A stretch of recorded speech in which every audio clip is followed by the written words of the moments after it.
My name is Shimei Brooks. My name is Kabina Benasco.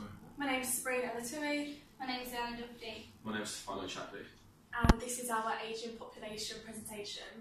So today I'm going to be talking about the UK and its ageing population. So today the UK is the world's 6th largest economy and one of the world's top 10 manufacturers. It is also the world's 2nd largest services exporter and the world's 6th largest trading nation. It also remains the most attractive place in Europe for a European headquarters, as more overseas companies are having their European headquarters in the UK than in France and Germany put together. So evidently the United Kingdom holds a significant role in the global business environment. Due to advances in health, diet and preventative care, people in the UK are living for longer. So between 1901 and 2010, the number of people aged 40 and older trebled from 9.7 million to 30.8 million. And this fact really does put into perspective the extent to which the population is ageing. With the UK being a globally influential nation, its ageing population is bound to have an impact on the global business environment. The results of the EU referendum can be seen as an example of how the ageing population has had an impact on not only the UK but the global business environment. Demographics by age group shows the older the age group, the higher the percentage to leave the EU is. And according to the Politico, 61% of people over the age of 65 decided that they would like to see the United Kingdom leave Europe. Foreign businesses that are trading in the UK would now suffer, as according to the BBC, the pound has dropped to its lowest in 30 years due to Brexit. A weaker pound does make it more expensive for businesses to import goods. This is especially relevant as 53% of our imports into the UK came from other countries in the EU in 2015. As a result, profit margins will decrease and businesses will be forced to increase their prices. The UK also becomes a less attractive destination for foreign workers when the pound is weak, and at a time where more Brits are looking to work abroad, finding new staff could prove to be difficult for businesses in the UK. And my second point is growing numbers of elderly people means that there is a lower proportion of people in work, which means lower tax revenues and in all likelihood higher public expenditure. This in turn may encourage the government to increase the amount of tax its citizens and businesses are paying. This will make the UK an unattractive place for businesses to come from all over the world because of how much tax they will be required to pay. The country I'm basing the ageing population on is Japan. As stated by World Atlas, Japan is ranked first in the world for the highest ageing population, currently estimated at 26.3% aged 65 and over. Due to this, the business environment and economy have been affected significantly. With such a high number of elderly people in Japan's society, it ultimately means that there's a lower number of people in the workforce, resulting in a lower consumption and less money spent on taxes. Since the workforce is so low, the long-term potential growth is around 0.5%, meaning that the economy is almost always on the threshold of falling into recession. With Japan's average age and pension making a continuous decline, the social insurance payments rising, and the amount of money people are left to retire with is minimal, leaving working-age Japanese people fearing their future. So the government have little choice but to address the issue, as the current Prime Minister has little interest in immigration. Therefore, he must find other means of increasing the workforce. Japan's ageing population is also impacting on small business owners finding successors. A large amount of Japanese businesses are small firms, and as the older generation want to retire and find successors. However, this is becoming difficult, so more and more businesses are being forced to close. Industries such as construction are struggling absence of workers, and small hospitals and clinics are suffering shortages. As stated by Tokyo Shoko Research, at the end of the fiscal year, around 26,700 firms voluntarily shut down as they have failed to find successors. As a result of this, it has tripled that of bankruptcies since 2008, leaving the government with even more issues to resolve as a result of the ageing population. Therefore, these reasons, it is critical that the Japanese government find methods of increasing the number of people in work. One way of doing this would be to increase the size of the workforce by actively getting more people into work, particularly encouraging more females to enter the workforce. or they could try to raise the average productivity per worker.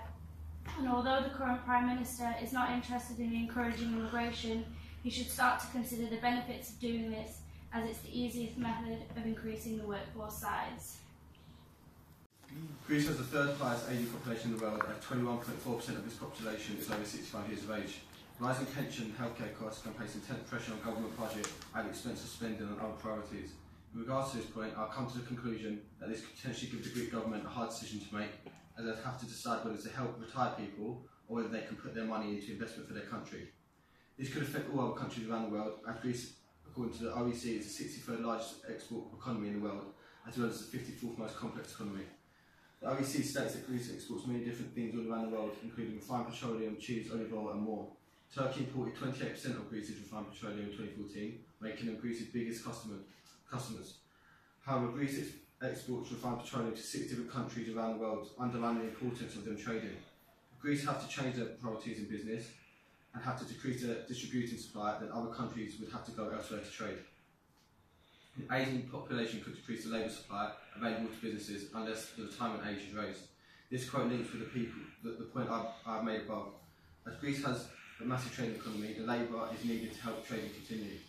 Nearly 30% of the Greek population would be over the age of 65 years old in 2030. This means that labour supply would be threatened and Greece may have to consider increasing their retirement age. Thankfully, the retirement age will be increased to 70 years old, giving the economy a much more stable labour supply. This would have a positive impact on other countries, as Greece trades all over the world. If they didn't have enough labour, then other countries may look elsewhere for business. However, according to an author I found online, the older worker is, the more inflexible and expensive they are due to wages and extra health benefits. This again forces the government to make another decision on whether to continue paying more money for older labour but continue trading up to a higher standard, or save themselves money on labour but reduce their trading around the world. My group presentation is Germany.